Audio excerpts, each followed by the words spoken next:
係，距離正式 vlog 嘅時間應該仲有幾日嘅，不過冇辦法啦，因為呢樣嘢實在太想同大家分享啦，所以不得不放呢段片出嚟。話説咧，我琴日食飽飯咧，就睇到一條片啊，係一個國際性嘅比賽啊，係一個美國嘅品牌藉住香港嘅藝人，再放上呢個世界性嘅短片平台上面啊嘅一個比賽啊。Hello， 大家好，我係阿張鄧紫棋。點解要咁樣做呢？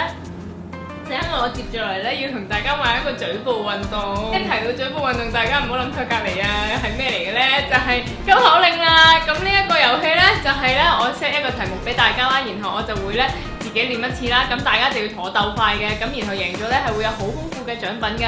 咁而今日同大家玩嘅呢一個題目咧，就係郵差叔叔送信純屬迅速送出。我睇就知道佢係啲宣傳活動同阿張冇關係㗎啦，十成九都係啲小學生同埋啲小動物參加嘅啫嘛，參加咋？唔通我真係咁小學雞？唉，參加都算啦，我仲真係走去練習。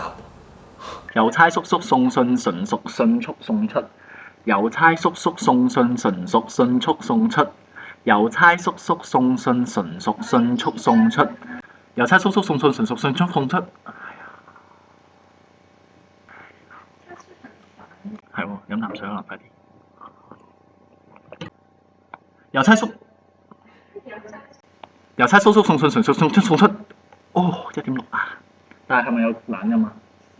郵差叔叔送信純屬迅速送出。郵差叔叔送信純屬迅速送出。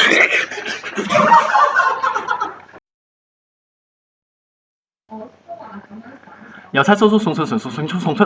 停！翻轉頭，再睇多次。哇！你睇唔睇到啊？我個發自內心喜悅嘅神色啊，真係呃唔到人㗎。我嗰刻啊，真係覺得自己好快啊！我就心諗，哈！我個大學生點會輸俾你班小學雞啊？贏緊啦！我心諗，跟住我乜都唔理啦，就直接 upload 條片上去咁啊，submit 咁樣 submit 之後咧睇下隔離啲 related video 睇下人哋玩成點先。果然不出所料，真係啲小學生同埋啲小動物參加。我今日就嚟挑戰阿 Jam 嗰個郵差叔叔迅速出嘅急口令。1秒1秒8，我唔知佢冇幾零㗎，呢個係零加1、2、3，郵差叔叔迅速出秒3，1秒3。郵差叔叔迅速出秒3，1秒3。我咁辛苦練習，都係為咗喺香港做日思夜練嘅媽媽送上一支潤唇膏啫。